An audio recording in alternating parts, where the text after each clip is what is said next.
Hello guys, welcome to the seesaw trader channel. வாங்க நம்ம வீடியோக்குள்ளே போகலாம். த சீசா ட்ரேடர் தான் நம்ம channel name, Telegram channel.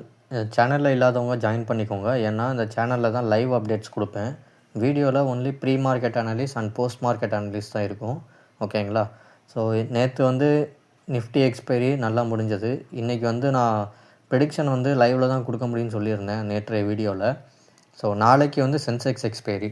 So இன்றைக்கி என்ன நடந்ததுன்னு பார்த்துட்டு நாளைக்கு சென்செக்ஸ் எக்ஸ்பைரியை பற்றி நம்ம பேசுவோம். இப்போது இன்றைக்கி இன்றைக்கி வழக்கம் போல் மார்னிங் சென்செக்ஸ் எந்த ஸ்ட்ரைக் ப்ரைஸில் ஓப்பன் பண்ணணும், அதோட என்ன பாயிண்ட்ஸ் அப்படின்றது வழக்கமாக நான் போஸ்ட் பண்ணுறது தான். சென்செக்ஸ் அண்டு நிஃப்டி ரெண்டுமே போஸ்ட் பண்ணியாச்சு. இதில் பார்த்து எப்படி ட்ரேட் எடுக்கணும்னு தெரியாதவங்க டிஸ்கிரிப்ஷனில் ஒரு லிங்க் இருக்கும். How to take entry with our proper entry setup அப்படின்னு ஒரு வீடியோ இருக்கும், யூடியூப் வீடியோ. அதை பார்த்து கற்றுக்கோங்க.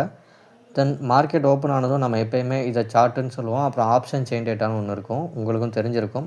ஸோ அந்த ஆப்ஷன் செயின் டேட்டாவை பார்த்துட்டு தான் இந்த ஆப்ஷன் சார்ட்டுக்குள்ளேயே நம்ம என்ட்ரி போவோம். ஸோ அந்த மாதிரி மார்க்கெட் ஓப்பன் ஆனதும் option chain data Nifty Sensex வெவ்வேறு திசையில் இருந்தது. ஸோ கொஞ்சம் நேரம் வெயிட் பண்ணேன், மாறுமான்னு பார்த்தா மாறவே இல்லை. நிஃப்டி புட் சைட்லேயும் சென்செக்ஸ் கால் சைட்லேயும் இருந்தது. இதில் எந்த சைடு இருக்குன்றது முக்கியம் இல்லை, ஆனால் ரெண்டுமே ஒரே சைடில் இல்லைன்றது தான் முக்கியம். சரிங்களா? ஆனால் ஆப்ஷன் சார்ட் நீங்கள் பார்த்தீங்கன்னா ஓப்பனிங்கில் கால் சைடில் இருந்தது. ஸோ நல்ல என்ட்ரி கொடுத்து தான் போனது. ஆனால் நம்ம அதை பார்த்து என்ட்ரி எடுத்துருந்தோம்னா நமக்கு ஃபுல் டார்கெட் அச்சீவ் ஆகிருக்காது. காரணம் என்னென்னா ஆப்ஷன் செயின் டேட்டா நமக்கு ஃபேவராக இல்லை அப்படின்னு நான் இங்கே கொடுத்துட்டேன். ஓகேங்களா? ஸோ இது ஆப்ஷன் செயின் டேட்டா படித்தா தான் நமக்கு தெரியும். ஸோ அதனால தான் மார்க்கெட் எப்போ சைட்வேஸ் போகும், எப்போ ரேஞ்ச் பவுண்ட் ஆகும், எப்போ ஒரே டைரெக்ஷனில் இருக்குன்றது இந்த ஆப்ஷன் செயின் டேட்டாக்குள்ளே தான் இருக்கும். ஸோ அதன்படி பார்த்துட்டு ஆப்ஷன் சார்ட் கால் சைடில் இருக்குது, செயின் டேட்டா நமக்கு ஃபேவராக இல்லை. அதனால் I did not take trade today அப்படின்னு கொடுத்துட்டேன். இன்றைக்கி நான் ட்ரேட் எடுக்க மாட்டேன், ஏன்னா எங்கிட்ட எடுத்தாலும் அடிபடும் அப்படின்றதுக்காக இன்றைக்கி ட்ரேட் எடுக்கல. ஸோ பி சேஃப் அப்படின்னு உங்களுக்கும் கொடுத்துட்டேன்.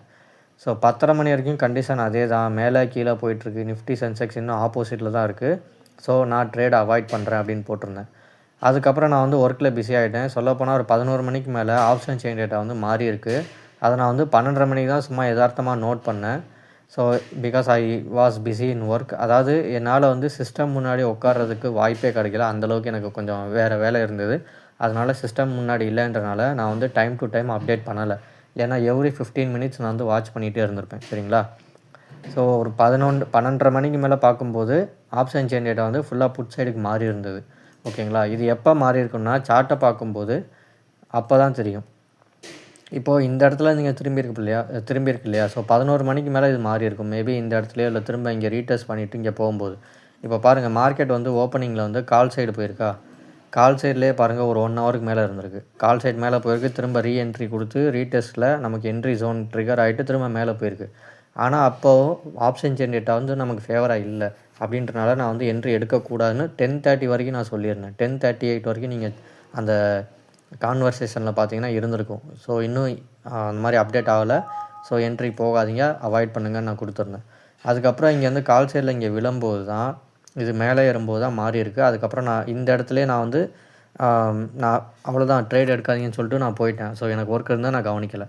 அதுக்கப்புறம் பார்த்தா திரும்ப நல்லா காலில் கீழே இறங்கணும், புட் சைடில் மேலே போய் கரெக்டாக நமக்கு பாருங்கள் செகண்ட் பாயிண்டில் 3 தடவை நமக்கு என்ட்ரி பாயிண்ட் கொடுத்துருக்கு. 179 கொடுத்துருக்கு. புட் சைடில் மாறிடுச்சு. புட் சைடில் மாறினால 179லேருந்து 245, அதாவது 70 பாயிண்ட் இங்கேருந்து பாட்டம்லேருந்து பார்த்தீங்கன்னா 70 பாயிண்ட்டு நல்ல டார்கெட் அச்சீவ் ஆகிருக்கு. அதே ஏற்றம் கரெக்டாக இங்கேயும் நடந்திருக்கும். சரிங்களா? ஸோ எவ்வளோ ஏறிச்சோ அதே இறக்கம் ஈக்குவலாக இருக்கும். இந்த செகண்ட் பாயிண்ட்லேருந்து பார்த்தீங்கன்னா இப்போ 200லேருந்து 143னா 60 புள்ளிகள், இங்கே 70 புள்ளிகள். ஸோ 60 கிட்டத்தட்ட ஈக்குவலாக இருக்கா? அதே மாதிரி சென்செக்ஸும் பார்த்தீங்கன்னா அதே சேம் தான் சொல்லியிருந்தேன். ஸோ மேலே ஏறும்போது நம்ம என்ட்ரி எடுக்கக்கூடாதுன்னு சொல்லியிருந்தோம். புட் சைடில் ஏறும்போது நமக்கு என்ட்ரி எடுத்துருக்கணும். ஏன்னா market option chain data put side update ஆகிடுச்சுன்னு சொல்லியிருந்தேன். பட் எனக்கு கொஞ்சம் நான் பார்த்துருந்தா ப்ராப்பராக நான் என்ட்ரி டைம்லேயே நான் சொல்லியிருப்பேன். ஸோ செகண்ட் பாயிண்ட்லேருந்து இங்கேயும் பாருங்கள், செகண்ட் பாயிண்டில் பிஇபி பாயிண்டில் நமக்கு என்ட்ரி கொடுத்துருக்கு. அங்கே 350 புள்ளிகள் நமக்கு தாராளமாக கொடுத்துருக்கு. சரிங்களா? இந்த மாதிரி ஒரு பெரிய ரேலி நீங்களும் கேட்ச் பண்ணோம்னா டெய்லியெலாம் கேட்ச் பண்ண முடியாது. வாரத்தில் 2 நாளோ 3 நாள் தான் கிடைக்கும், எல்லா நாளும் கிடைக்காது. சரிங்களா? கிடைக்காதனால நம்ம விட்டு தான் ஆகணும். ஸ்கேல்பிங் பண்ணுறதா இருந்தால் இது நமக்கு செட் ஆகாது. இது லாங் ட்ரேட் பிடிக்கிறது தான். ஓகேங்களா? லாங் ட்ரேட் பிடிச்சா தான் உங்களுக்கு எஸ்எல் 2 தடவை ஹிட் ஆனாலும் என்றைக்காவது ஒரு தடவை உங்களுக்கு இந்த மாதிரி நல்ல ரேலி கிடச்சிதுன்னா உங்களால் ஒரு வாரத்துக்கான டார்கெட் வந்து ஃபுல்லாகவே உங்களால் எடுத்துகிட்டு போக முடியும். சரிங்களா? ஸோ இதுக்கு டிசிப்ளின் ரொம்ப முக்கியம். Okay guys. ஸோ அதான் நான் இங்கே சொல்லியிருந்தேன். ஸோ நம்ம சார்ட்டில் ப்ராப்பராக ஒர்க் ஆகிருக்கு, ப்ராப்பராக என்ட்ரி கிடச்சிருக்கு. என்னால் தான் அப்டேட் பண்ண முடியலை. I was busy in work. System முன்னாடி உட்காரதுக்கு டைம் கூட எனக்கு கிடைக்கல நான் சொல்லியிருந்தேன். ஸோ அதனால் நான் அப்டேட் பண்ண ஃபெயில் ஆகிட்டேன். சரி, இன்றைக்கி நடந்துருச்சு. நாளைக்கு என்ன நடந்ததுன்னு பார்ப்போம். இப்போது நாளைக்கான சார்ட் வந்து நான் இங்கே கொடுத்துட்டேன். நாளைக்கு மார்க்கெட் ஃப்ளாட்டாக ஓப்பன் ஆகும் பட்சத்தில் இங்கே 25,700 கால் ஆப்ஷன், 25,900 புட் ஆப்ஷனில் இந்த பாயிண்ட்ஸை நம்ம ட்ரா பண்ணிவிட்டு நம்ம ட்ரேடுக்காக வெயிட் பண்ணணும். ஓகேங்களா? கேப் அப்போ கேப் டவுன் ஆனால் இந்த பாயிண்ட்ஸ், இந்த ஸ்ட்ரைக் ப்ரைஸ் மட்டும் மாறும். அதாவது இந்த சூஸ் பண்ணுறேன் இல்லையா, அந்த ஸ்ட்ரைக் ப்ரைஸ் 83,900 கால், 84,900 புட், இந்த ஸ்ட்ரைக் ப்ரைஸ் மட்டும் மாறும். உள்ள இந்த பாயிண்ட்ஸ் எதுவுமே மாறாது. First point, second point, third point, break even point, இதெல்லாம் எதுவுமே மாறாது. ஓகேங்களா? ஓகே. இப்போ ஆப்ஷன் செயின் டேட்டாவில் என்ன சொல்லுதுன்னு பார்ப்போம். ஆப்ஷன் செயின் டேட்டா இன்றைக்கி மார்க்கெட் முடிஞ்ச இடம் 25,750 தான். ஓகே. ஸோ இதோட இந்த மணி கால் சைடு இந்த மணி 148, ஓடிஎம் ஐடிஎம்மோட கம்மியாக இருக்குது. ஓகே. அதே மாதிரி புட் சைடோட ஐடிஎம் 134, இதோட ஓடிஎம் 122. ஸோ இதோட கம்மியாக இருக்குது. ஸோ இது ப்ராப்பராக இருக்குது. தென் சென்செக்ஸ் பார்ப்போம். சென்செக்ஸும் அதே மாதிரி இருக்கான்னு. சென்செக்ஸும் மார்க்கெட் முடிஞ்ச இடம் 85,400 முடிஞ்சிருக்கும். 85,391, இல்லைனா 291 தெரில. சரி, ஓகே. இதோட கால் சைடு 257, புட் சைடு அதை ஓடிஎம் வந்து அதோட கம்மி. இதோட புட் சைடு ஐடிஎம் 232, அதோட ஓடிஎம் கால் சைடு 208. ஸோ இதோட கம்மி. ஸோ நிஃப்டி மாதிரி தான் ப்ராப்பராக இருக்குது.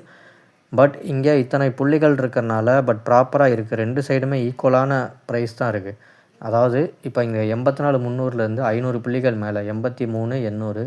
ஸோ 500 ப்ளஸ் இருக்குது. அதே இங்கே பாருங்கள் 84,800, 500 ப்ளஸ் இருக்குது. அதாவது இங்கே 600 இருக்குது, இங்கே வந்து 508 தான் இருக்குது. ஓகேங்களா?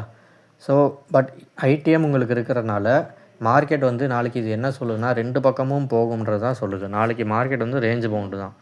மேலே கீழே ரெண்டு பக்கம் போகும். ஒரே சைடு போகிறதுக்கான வாய்ப்புகள் மிக மிக குறைவு.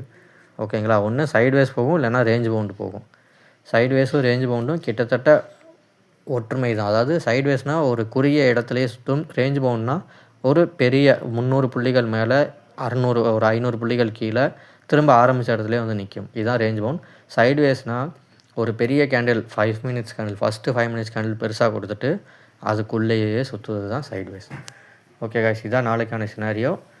ஓகே, நம்ம சேனல் பிடிச்சிருந்தா லைக் பண்ணுங்கள், ஜாயின் பண்ணுங்கள், உங்கள் கமெண்ட்டை பதிவு பண்ணுங்கள். Thank you guys.